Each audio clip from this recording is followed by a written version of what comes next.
More local coverage tonight. Earlier today, 28-year-old Dalia Dippolito was sentenced to 20 years behind bars for plotting to kill her husband. The sensational case made national headlines as she faced the maximum of 30 years in prison. NewsChannel 5 legal analyst Michelle Suskauer joins us now to break down the sentencing. Michelle, thanks so much for joining us. Sure, my pleasure. You were in the courtroom through this entire proceeding today. What did you think of this somewhat dramatic proceeding and the subsequent 20-year sentence?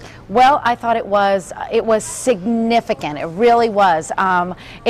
You would think it would be more emotional coming from the defense side. They put on about 5 witnesses. It wasn't incredibly emotional, but the judge basically gave the state almost everything that they asked for. They asked for 30 years. They only got 20, but the judge used some pretty harsh words.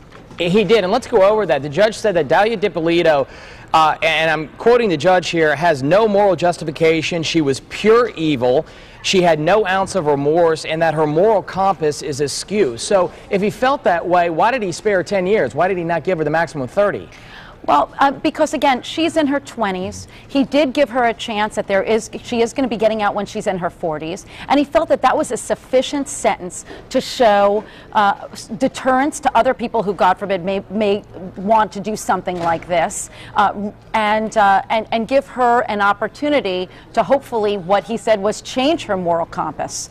And he looked at this case in a very significant way. What the state said was that she was an unsuccessful murderer, and the judge said the same thing, and that if she were to have been successful, she could have very, very easily have faced the death penalty in this case.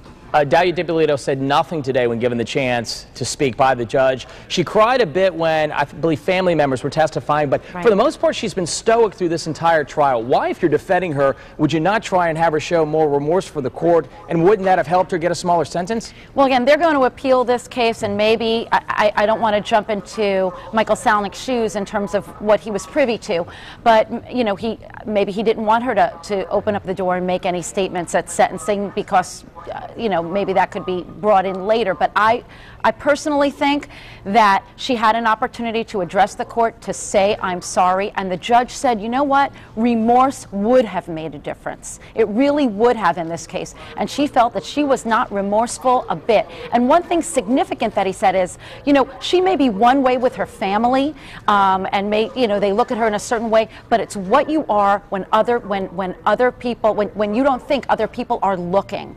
And when she acted when she thought no one was looking, she was, unfortunately for her, on videotape and audio tape, and it was very compelling to the court. In the final moments we have, Michelle, that compelling video, the evidence that they showed of her in that police car, that was damning evidence, was it not? It was. It was damning evidence, and certainly the jury did not buy the defense's argument that this was really just a hoax, and neither did the judge. Michelle Suskauer, NewsChannel 5's legal analyst. Michelle, thanks so much for covering this with us tonight. We certainly appreciate it. My pleasure. Shannon.